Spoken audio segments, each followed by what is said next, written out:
Thank you so much for joining us today. My name is Manuel Ortiz, and I'm the Vice President of Global Business Development for First Pathway Partners. We're a capital firm that is dedicated to EB-5, and EB-5 is something that I'll discuss shortly. But first, I'd like to introduce our featured guest, Michael Rowe of MOUNTBATTEN Global SPC Fund. MOUNTBATTEN is a registered fund that specializes in offering securities-based lending products. Michael has over 34 years in experience, and for the last 20 years has been focused on securities-based lending. Michael, thank you so much for joining us today. It's such a pleasure to have you here, and it's a very interesting topic. If you can, please tell us a little bit about yourself. Sure, and glad to be here. So my background has been over 34 to 35 years in banking, everywhere from consumer finance up to commercial lending. And as you noted, in the past 20 years, I've been heavily focused on the securities-based lending, which I greatly enjoy. And especially with working with clients worldwide over the past 20 years. And hopefully going forward, this will be even a longer career with MOUNTBATTEN. Yeah, and so let me ask you a question, just briefly before we get started here. Working with international investors and international markets, what are some of the things that you see that are very important in terms of just customer care and communicating with people? And obviously, there are so many differences between investments in their home country with investments in the U.S. What are some of the things that you see? Like, for example, is education a really big part of the process?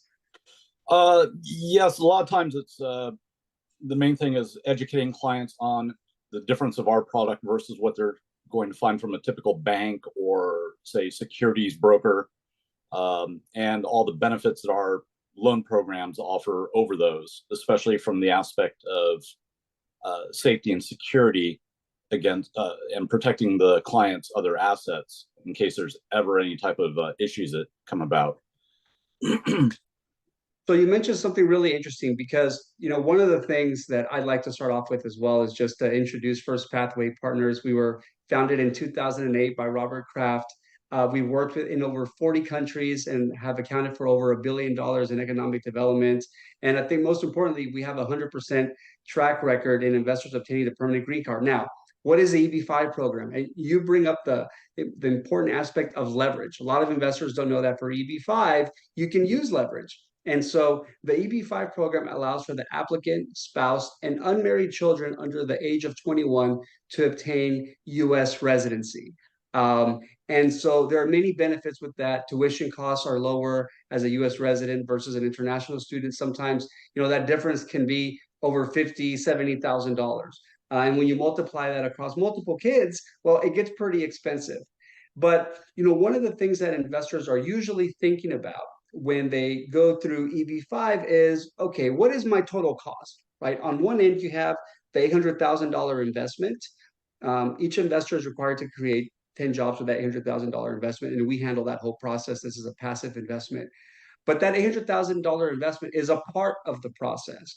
You also have to take into account immigration fees, lawyer fees, filing fees. We have an administrative fee. And so that price can get up to $900,000 or slightly over that. And it can vary from capital firm to capital firm.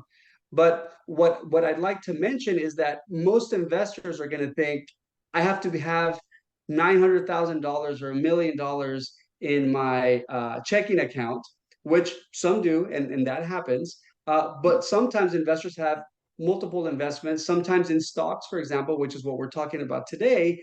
And, it's something that they don't really want to pull out. And I know you have a wonderful presentation that you'll be walking through us now. And maybe that's one way to tee it up for you is, okay, how does this actually work? Because investors can use leverage. There are different types of products that are out in the market now that are a little pioneering. But I'd like to just talk about the security side of it, because this is something that isn't very common and something that isn't really available at a large scale right now. Yes, that's correct. So what MOUNTBATTEN offers for clients is the ability, as you noted, to leverage their securities. So in this case, if clients have a substantial portfolio that they'd like to leverage or unlock the capital from, that they can go ahead and use that as collateral. And we'll offer them upwards of somewhere between 50 to 75% of the market value of the holdings. And this way they can go ahead and quickly and easily access the money at a very low cost for whatever needs or purposes they have. And the other great thing with this is it's all done on a non-recourse basis, which eliminates a lot of the headache and hassles associated with traditional recourse type lending with extensive applications, income and asset verification requirements, credit reports and credit history concerns, and so forth. Whereas for us, everything is based strictly on the collateral they're providing. So it makes it so much quicker and easier for us to determine our level of interest in the loan that we're going to offer, and then what type of terms that we're going to provide based on the quality of the collateral. And then from there, everything's quick and easy to finalize for the client.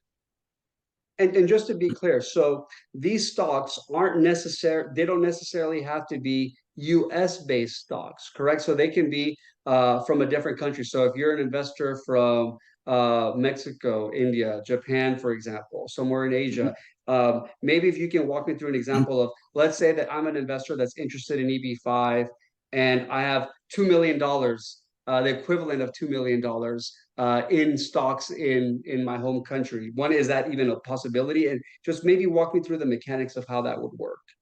Sure.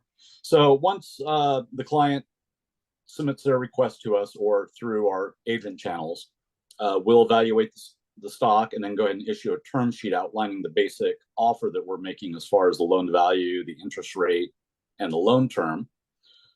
From that point, the client just goes ahead and signs off on that. If they agree to the offer that we're making, we'll then issue them a loan contract to review. And if everything's acceptable, they go ahead and approve the contract. And then we give them instructions on how to transfer the shares to our fund, or our account at HSBC. And at that particular point, we go ahead and fund the loan and release money to whichever account they have. So in the case if the client is someone, say, from Hong Kong, and they have a Hong Kong listed stock and they're interested in getting a visa in the US, and they've already established an account here in the US, what they can do is provide us with the wire instructions for that account once they've transferred the stock from their Hong Kong bank or brokerage to our designated account, and then we fund. We'll wire the money to their US account that they've given us instructions for. And simple and easy. Got it. Okay. So in the event that somebody has $2 million worth of stocks, then what you're saying is that you'll loan up to about 50% of the value of that, and is that the or higher, yes. Or higher, just depending on what exactly? We're typically looking at the market cap of the company, for one. The other critical item is the liquidity or volume of the stock, so depending on how heavily it trades on a daily basis. And then also some other factors we typically look at are whether or not the company has institutional shareholders owning any of the stock. That's something that we definitely like to see. And a lot of that will determine what type of leverage or loan to value that we'll offer, as well as how low of an interest rate. Got it. Okay, no, perfect. Well, yeah, please go ahead. I don't want to interrupt. I know I've asked a lot of questions already, but please. Sure. So from that aspect, regardless of what country they're in, we work with pretty much all the major markets globally.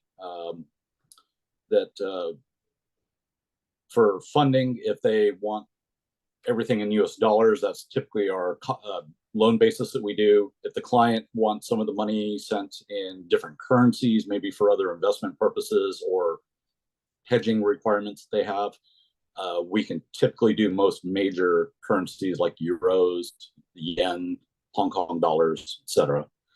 As well as even splitting the money up among different accounts. So if they want the majority of it sent here to an account in the US and they want the other portion to go back to their home country or to an account in a different country, we can always discuss that and see about sending multiple wires out when we fund. But overall, the loans are pretty simple. We offer terms typically for a minimum maturity of 36 months, but we'll go out as far as 10 years or 120 months. And typically we have a minimum commitment period of 12 to 18 months. So if they plan to pay off early, they have to at least commit to the loan for that minimum time frame. So there's no prepayments allowed during that period. Okay, so let me ask you a question. So how does this typically work from the standpoint of, like, let's say right now one of the hot topics that's out there is that interest rates are high and like those things are happening. And so maybe if you could talk a little bit about the mechanics of how interest rates tie into this. Obviously, there's a relationship between stocks, equities, and interest rates, but then also the mechanics of that as an individual investor as well. Sure. For our interest rates, everything is based primarily on the quality of the collateral that's being provided. And unlike banks and other financial institutions, because our money comes from private lending or private money sources, it's not tied to reserve rates. So when rates are going up for banks and so forth, it doesn't affect us.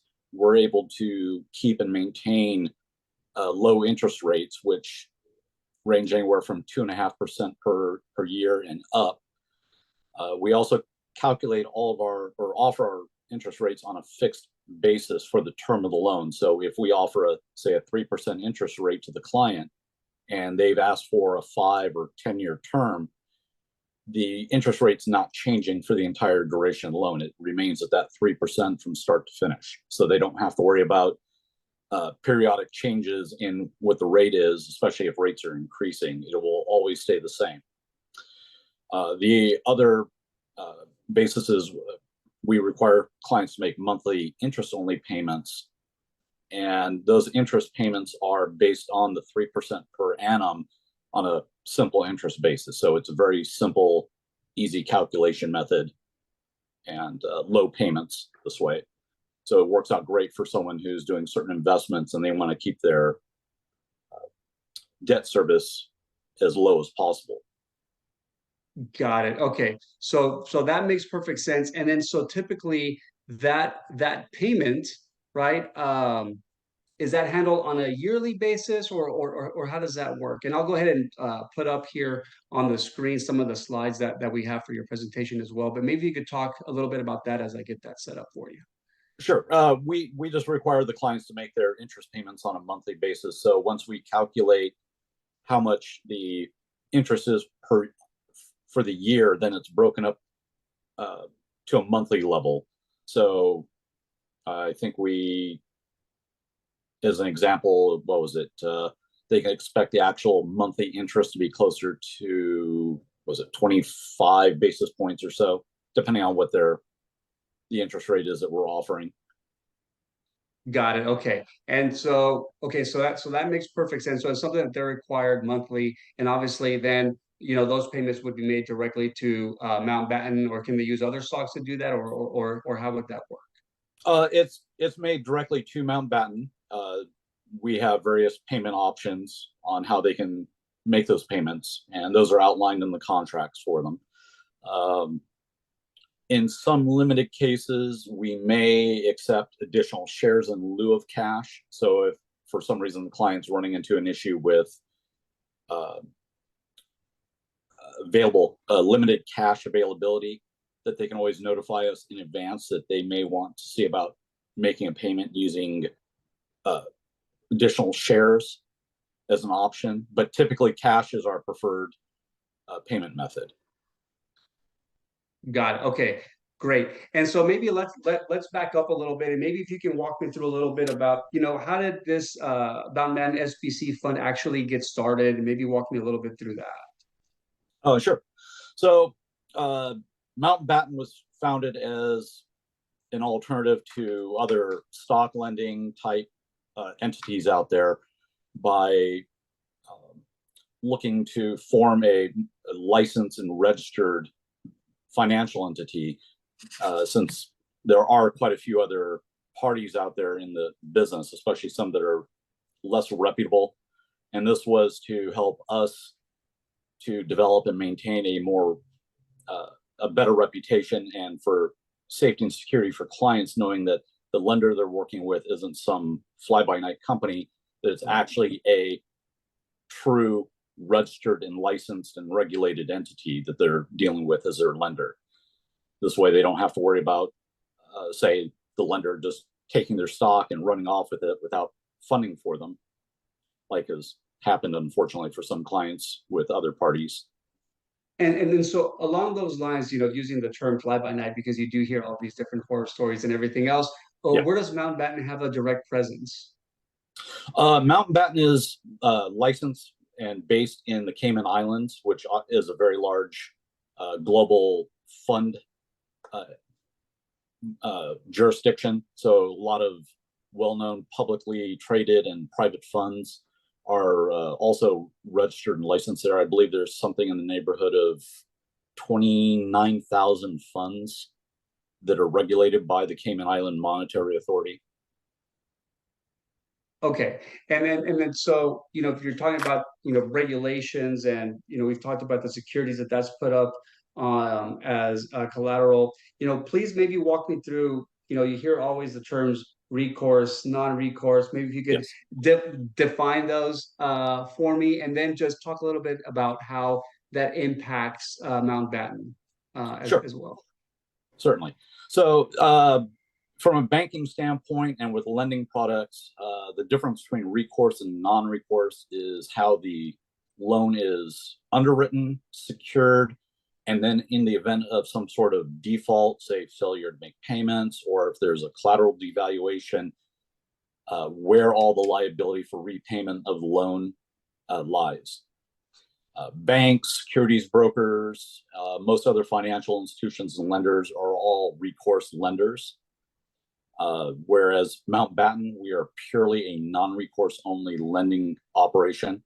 So rather than having clients provide extensive financial information and data, all we require is information on the collateral being provided, verification of ownership, and then clients just have to provide we have a basic KYC or know your client application form that they have to complete, so that we're in compliance, making sure we're not dealing with, say, sanctioned individuals and so forth. So in regards to that, say if the client does happen to borrow from us and down the road, because of market conditions, if the stock were to, say, devalue significantly for an extended period of time, it triggers a margin call. The client decides that they don't want to satisfy the margin call, or they can't, that all they end up doing is forfeiting the collateral. So in this case, if they offered us, say, 10,000 shares of the Apple, that would be the only thing at risk with us. So we would then liquidate the position, settle the loan balance. Any deficiency in that loan balance, Mountbatten would not come after the borrower for settlement or repayment of that difference, unlike a bank or some other recourse lender. So this helps protect the client from having other assets at risk. So so that makes a lot of sense. So there are a lot of advantages here, but you're saying that you do have the traditional KYC that traditional banks have as well. Maybe if you could tell us a little bit about what that involves, because I'm sure you require certain documentation, and then maybe if you could tell us a little bit about how you are able to capitalize these, who are your investors, and maybe walk through that. Sure.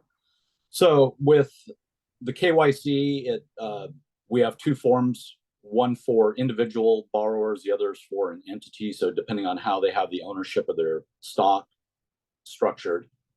In the case of an individual, it just requires a basic application, some form of address verification, such as a power or utility bill, a copy of their passport, and maybe some additional documentation, such as a copy of their brokerage statement where the shares are held and so forth.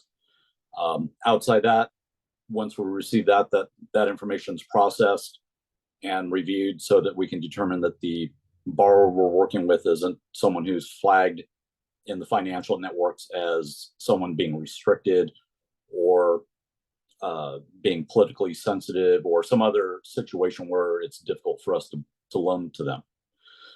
In the case of a business entity, it just same sort of information, but in addition to that, we'll also need copies of the corporate documents. So showing whoever the party is that we're working with is who's doing all the signing of documents and so forth is allowed by the entity's bylaws to act on behalf of the entity. Likewise, depending on how the entity is structured and how many say shareholders or beneficiaries there are or directors, we may need additional copies of passports for certain other individuals and party within the entity itself. And that's something that will typically outline what we need at the time when we send over the documentation.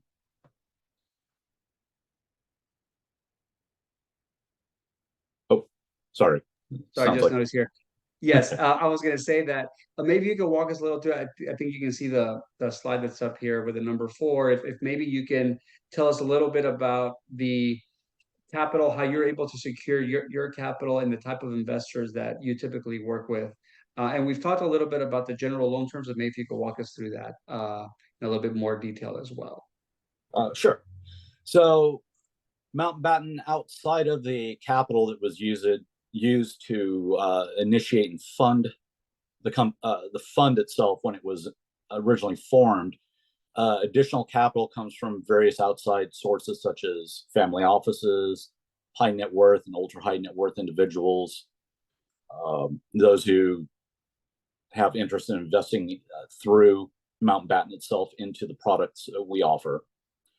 Outside that, additional capital can be sourced from our banking resources. So if we need to borrow in order to handle certain funding transactions based on their size, that we do have access to additional capital resources. This way, we don't have to rely on taking the client's capital in and say selling it off to the market or to third parties in order to raise the capital to fund their loans. We have capital resources at our disposal to avoid having to do that. And then typically once we've received the capital and we funded the loan, MOUNTBATTEN's strategy is to look at hypothecating or rehypothecating the collateral as a hedge or risk measure, but also as an investment measure for how we can generate additional revenue, which is what allows us to offer the very low interest rates that we do. But typically what will happen with the client's collateral is that we will focus on pooling it with other shares that we've received and then hypothecating it or leveraging it ourselves with certain financial institutions or other parties that we have relationships with. Outside of say a margin facility, we may also rely on repo or repurchase agreements and such, depending on the particular collateral that we're receiving. And then obviously there are other hedging strategies that may be employed by our investment manager to ensure protecting our interests, but also maintaining stability with the client's collateral. Oh, sorry, you're on mute again. Keeps doing that. So I guess as you're talking through this, I'm also thinking through the different loan terms, because you look at the investment timeline for an EB-5 investment can be anywhere from 5 to 8 years. So a couple of questions there. What are your standard loan terms? Another thing that typically comes up with EB-5 investments as well is that sometimes depending on where the investor is in the immigration process, they might be able to get their capital back. And so one, if you could talk about your specific standard loan terms, but what happens if, you signed up for a 60-month loan or something like that, and then, 5 years, and then you get your capital back, let's say in year 4, and they've passed the right hurdles on the immigration process, but you've still got 1 more year on your term. How does that typically work? Well, typically It will depend upon what we have set up as what we call a prepayment lockout period. So if a client is anticipating the possibility that they may need to or may want to pay the loan off sooner than the maturity, they should give us an indication of what kind of time frame, even though they want to, say, take out a 5-year loan, but they're anticipating they may regain their original capital back in 2 years. That in this particular case, what we may do is opt to give them an 18-month or 24-month prepayment lockout period, so that they do have the option of prepaying after the first year and a half or 2 years. But if they don't, they can maintain the loan up to the maturity of 5 years. But once the lockout period is expired, they're free to repay the loan at any time at that point. They just need to give us advance notice that they intend to do so, so that we can calculate the total balance owed of principal plus any accrued interest. And also on that note, for any stocks that they provide us with that generate dividends, typically we hold and credit those dividends. So upon repayment, those will be applied to the loan balance as well. So it can lower the out-of-pocket expenditure to the client when they're ready to repay their loan. Okay, and maybe if you could tell us a little bit as well. So now we've talked about the prepayment penalties and those things. In terms, maybe you get into a little bit more of the details of how you underwrite the collateral. Like, how do you underwrite the stock exchanges? I know you mentioned that it depends on the company where they actually have their stocks, but maybe you could talk a little bit more about that, right? Are you looking at certain market caps as well? Talk a little bit about that criteria as well. Certainly. So obviously, the first one we look at is the market itself. So depending whether it's Japan, Indonesia, the UK. So based on the market and how that particular market is doing at any given time will have an effect on our underwriting decision. So obviously, if a particular market is experiencing a significant downturn, that may require us to offer, say, lower loan to values and higher interest rates versus a market that's either being very stable or is experiencing significant growth or activity on the upside. Outside of that, one of the key things that we look for is market cap. Our preference is about 500 million US or greater. This way it ensures that we have no issues with leveraging the stock through our hypothecation or hedging processes. And then the liquidity or daily volume of the stock is key importance. We're usually looking at a minimum of $150,000 US in daily volume activity or greater. With that as a note, we look at the actual volume as being more important than the share price. So if we have a company that's trading at, say, $100 a share, but its volume is very, very low, versus a stock that's trading at $1 a share that has a lot of volume, we would go with that $1 stock with a higher volume because it's much more liquid. Some other aspects that we have to look at is for the client, whether or not the shares that they're looking to offer us are restricted in any fashion or not. Unfortunately, if the shares they hold are restricted from any type of trading activity, we would not be able to accept those. So for people that are insiders of companies and, say, a managing director or a CEO, in some markets, any stocks that they hold may be restricted. If that's the case, unfortunately, we would not be able to accept those until they can remove the restriction on their shares. What else was there? Typically, depending on the market, newly or post-IPO stocks, we like to see anywhere from about 30 days to 1 year of trading history, depending on the market, to make sure that the stock has developed and maintains adequate daily trading activity to make sure it meets our minimum requirements. And I think that's pretty much it on that aspect. Outside that is obviously just making sure that the shares are not encumbered in any fashion with other liens or restrictions from their bank or another party. So if they have an existing margin loan against the stock, we would have difficulty in working with that stock because obviously the bank or lender would not release any of that to us until they get paid off.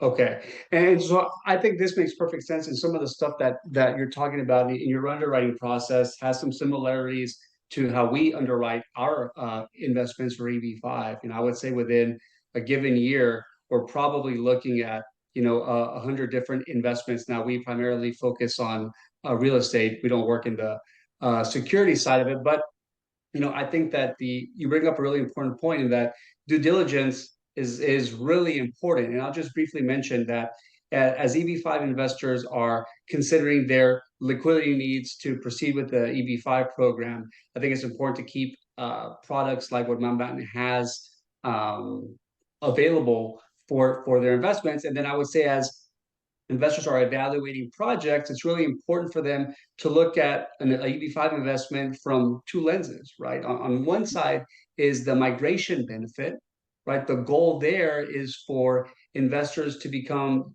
permanent US residents. And on the immigration side, each investor is required to create 10 jobs. For First Pathway Partners, we have a 100% approval rate there.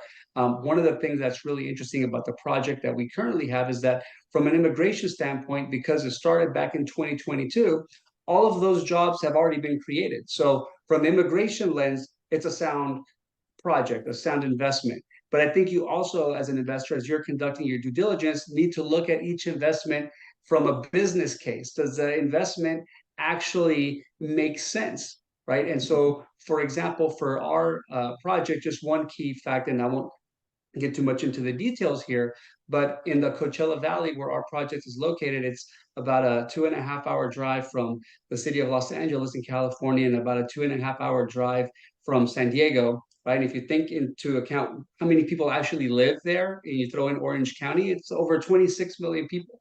So it's a 2.5 hour drive from there.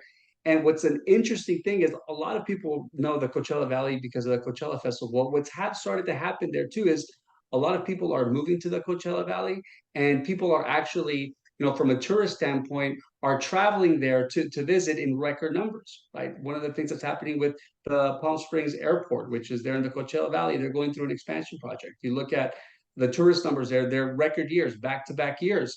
But what's interesting is that a resort at this scale hasn't been built in the Coachella Valley really since the 1980s. And when you have record numbers of people moving there and visiting there, right, you need to create the infrastructure to be able to account for that extra amount of people visiting, right? You need more capacity. And so, there's a business case for this type of investment. And so, just to repeat, as investors are looking at EB-5 investment, it's important for them to just consider, how does it make sense for me from the EB-5 immigration perspective, and how does it make sense for me on the investment side? Is there an actual business case for this? And Michael, I know you're looking at this as well from the investment side specifically as to how should we underwrite these securities? What country are they coming from? What stock exchange are they actually coming from? And so one of the questions that we have, and I'm opening it up for questions, but one of the questions that's come up here as well is, are there any stock exchanges that are not allowed, or any countries that you don't do business with? At the moment, we are trying to develop structures that will allow us to access the mainland Chinese market as well as India. Unfortunately, with both those markets, it's taking some time. So we're not sure exactly when those two will be open for us to be able to accept. Outside of that, say for Africa, the only markets there that we currently work with or accept are South Africa and Egypt and was that Morocco, if I remember right. Otherwise, the only other limitation would be some of the Eastern European markets where they are still a little on the small side, so it's difficult for us to work with some of those stocks, either because they have too low of liquidity or their market caps are just too small to where the amount of shares that we would have to take would basically put us into a position where we're taking control of the company, which we want to avoid. Outside that, some other markets such as Pakistan, Sri Lanka, some of the other regional markets in that area are also ones that we're just currently not involved in. And then obviously Russia at the moment is one that we have to abstain from. But otherwise, most of the major European markets, North America, and most of the South American markets, we can also facilitate loans in. And then obviously our primary forte is Asian markets.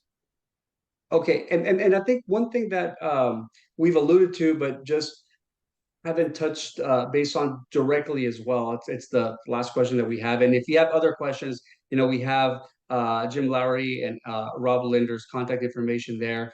Please feel free to contact them directly, or you can contact us here at First Pathway Partners as well. But one last question that's actually come up is the aspect of custody here, right? And so is this something that investors are basically signing over to you, and basically the stock isn't theirs anymore? Or maybe if you could talk a little bit about how that works. Sure.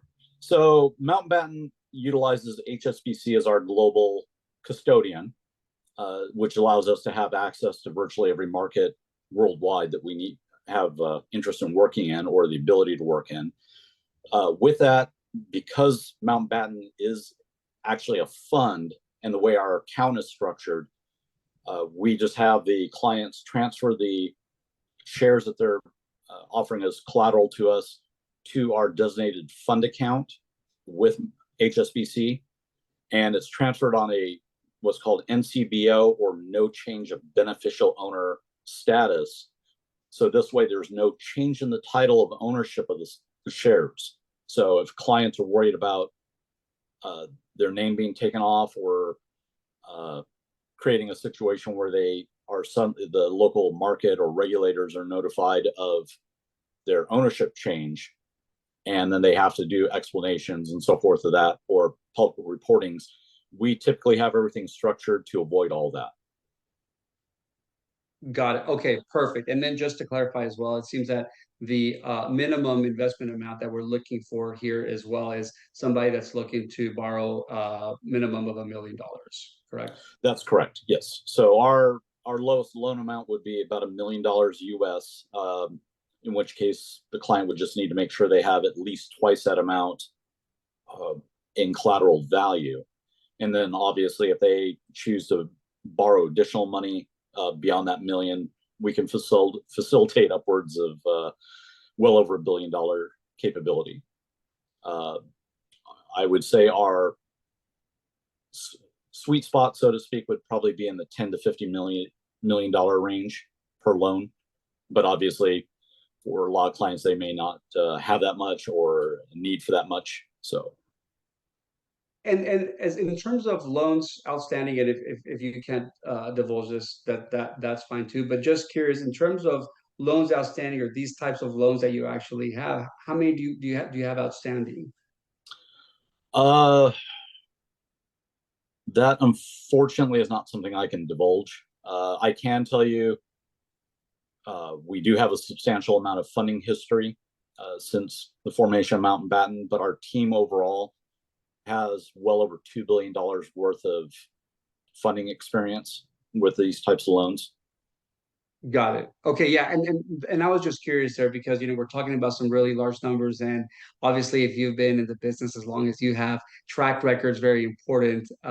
Again, going back to the point of really understanding who you're doing business with, that's one of the things that you really have to look for. And I really appreciate your time. This was really helpful. Again, it's something that's not really known about that you can actually do, and I truly appreciate your time. Oh, my pleasure, and hopefully you can help your clients out going forward in the future as well. Yes, yes. Thank you so much. Have a great day. We appreciate it. Thank you, everybody, for joining us.